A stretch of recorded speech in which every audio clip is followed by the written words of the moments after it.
We've got three really important sectors of the economy that are largely dominated by politics. Those are education, which is almost entirely the local monopolies.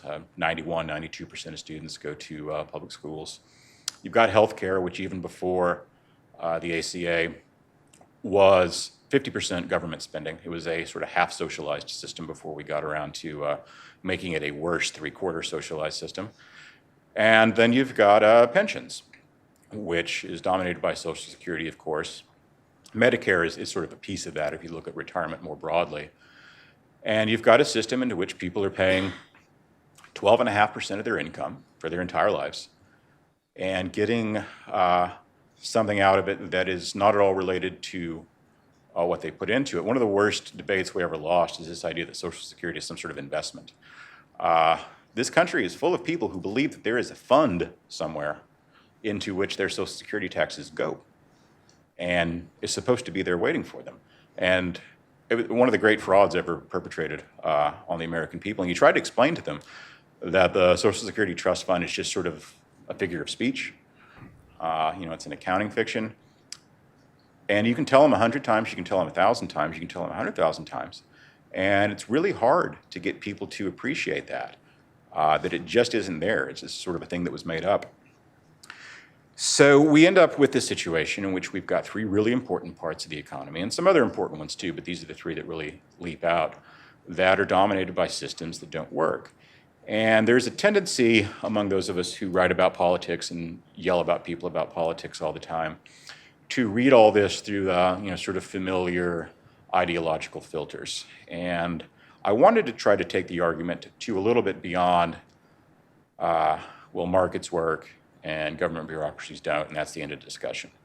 Because I think there's a bit more to be said to it, about it than that. Because the question of why markets work is something that is not, I think, always particularly well understood. Most people think it's largely about profits and incentives, but I don't think that really tells the whole story. And of course, being in the F.A. Hayek auditorium, there have certainly been more sophisticated versions of this argument made than mine, one of them by F.A. Hayek, but not everyone's going to be reading that. So we have a problem that is related to something Hayek and Mises both got into, which is the problem of complexity. I started off the book with a sort of retelling of Leonard Read's great essay, I, Pencil, which is one of my favorite things. I read it when I was a kid, and it sort of always stuck with me. You've got a process, not only in the marketplace, but also in the nonprofit sector of things like Wikipedia, things like Kickstarter, where you've got lots and lots of people working on problems from lots of different angles, everyone making small improvements, things that add up in the aggregate over a long period of time to real dramatic improvements, from the Motorola brick to the iPhone, from $10,000 to we'll give you one for free if you'll sign up with our service. iPhones aren't free yet, though, are they? They're maybe a couple $100 still. Are they free now? Get a 4 for free. Well, who wants a 4? No one uses. That's so 6 months ago. But obviously the schools aren't improving at the same rate. They're not getting better and better every year and cheaper and cheaper. We're now spending about twice in real dollars per capita what we spent on education 30 years ago. You may have noticed that we're not getting twice the results. We'd be lucky in most places if we were even getting the same results we were 30 years ago. Healthcare is one of those weird things where you've got a system of paying for things that's very disconnected from the market itself. So we've got really incredible things in the marketplace. Stents, simple little thing, stent. It's basically a straw with medicine implanted in it. But for a lot of people, it's made open heart surgery an unnecessary thing. It used to be something wrong with your heart.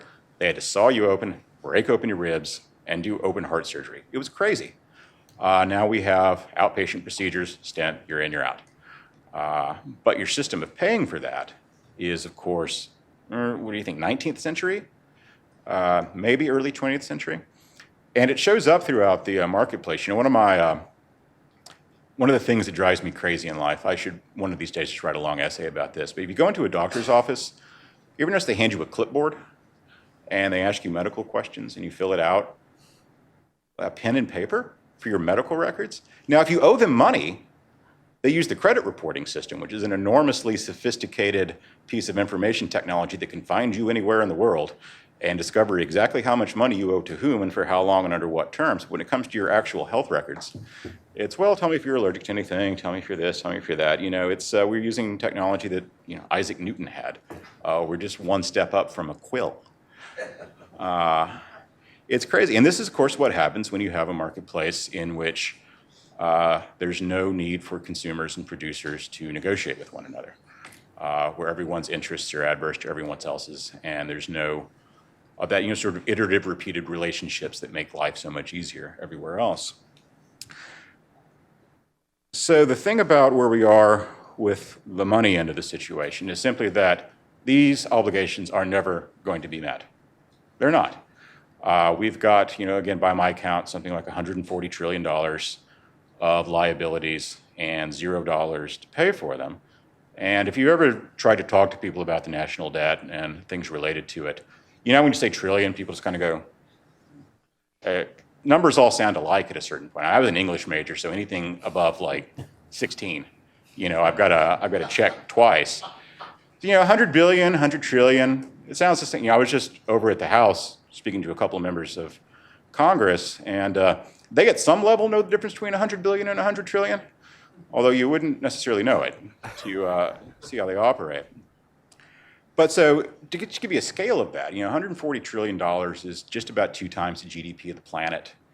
It is approaching the value of all the financial assets in existence in the world. All the money in all the bank accounts, all the stocks and bonds, everything. It doesn't add up to that. And the thing to keep in mind, of course, is that we're not the only country with liabilities. So you've got other countries with similar sorts of liabilities, everyone going into the same marketplace, looking to take this limited pool of capital and finance obligations that are a multiple of it. I don't know what the global number adds up to of government overhangs, but you'd have to use scientific notation and get someone like Mike to explain it to me, but it's going to be huge. So there's just a 0.0% possibility that things like Social Security and Medicare are ever going to be paid out at anything like their present value. Now, there's, of course, inflationary ways to do that. There's deficits you can do for a while. I actually am cautiously optimistic about what the process looks like by which we unwind this. If I had to guess, I would guess that what happens is eventually interest rates do start to go back up. If they go back to their historical average, that's a Pentagon-sized hole in the federal budget. And at that point, people have to start making really difficult decisions about what's going to get financed and what's not. And if you're in the House, you're in the Senate, the question you're asking yourself is, in 20 years, which howling mob do I want to face? Do I want to face the people who are expecting Social Security checks or the people who own bonds and are expecting to get paid back? And Social Security is going to lose. Don't bet on grandma in this particular showdown, because the worst thing to ever happen to Congress would be for them to lose their ability to borrow money, because politics on a pay-as-you-go basis is just not very much fun. You know, if you can't run deficits, if you can't give people something apparently for nothing, it becomes a really, really hard game. So I think that a default on the actual debt of the country is a very unlikely outcome. We are not economically very much like Argentina or Greece or any of those places. But reform to the point of unrecognizability of the entitlement state, I think, is a very likely outcome. I hate to sound like a Marxist, but almost historically inevitable, I would say. I am sort of a Marxist libertarian in a sense, I suppose. The problem for us then, and by us I mean those of us who are, you know, thinking about these issues, who share certain sets of values, and who want to address real social problems in a way that's actually productive and fruitful and does the things we want to do, is that we have to be ready with, if not specific programmatic solutions, here's how we want to take care of education, here's how we want to take care of healthcare, at least with some sets of intellectual guiding principles that will allow those solutions to develop. I mean, one of the problems we run into, we always run into this rhetorically as libertarians, is we say, oh, we hate Social Security, we hate Medicare, we hate this. Well, fine, what do you want to do? And the problem is that answering that question is part of the problem.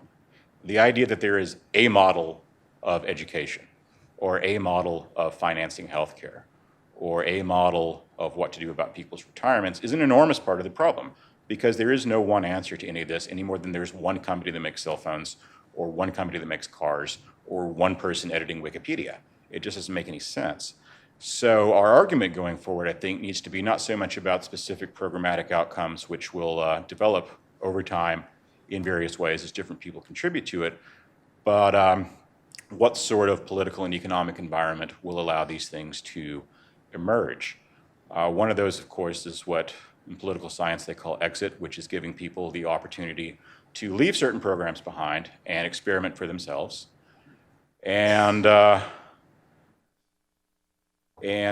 moving from a sort of cash flow-based system of dealing with the poor to an asset-based system, where you're actually making real investments on behalf of people who are going to need it.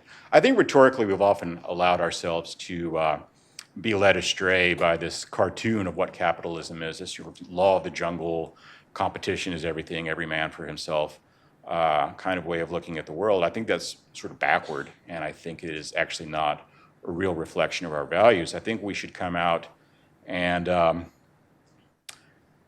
be talking about the sense that we have a positive obligation to do things for people who can't do things for themselves. I think that's a real thing as human beings.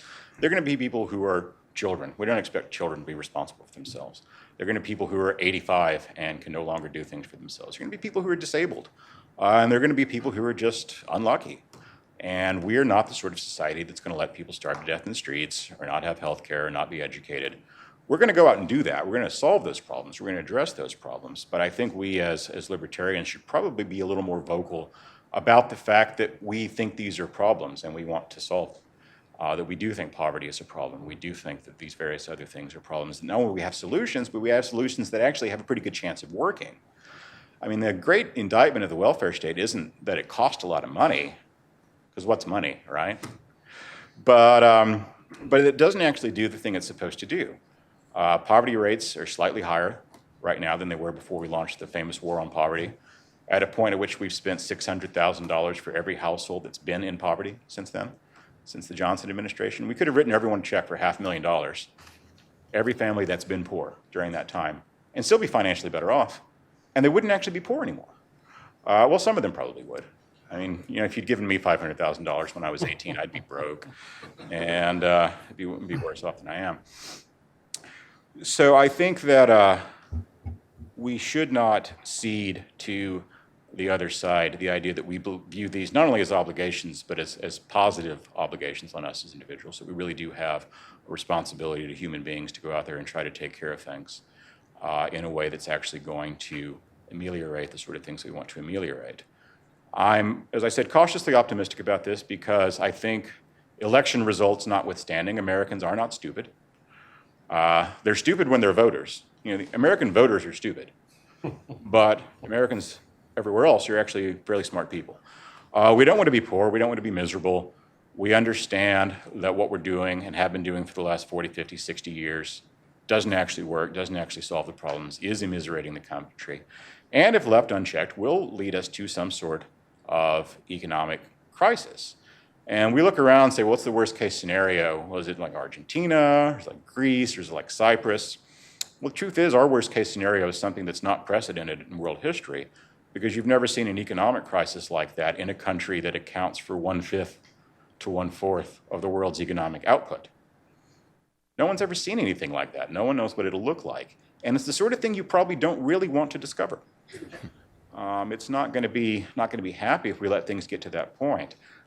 I still sort of don't think that they will, but I think that as the financial crisis pressure builds on Washington, they will do the right thing once they've exhausted every other option. And so the good news is that they really are running out of options, and it's up to us to be there with some better ones to put on the table.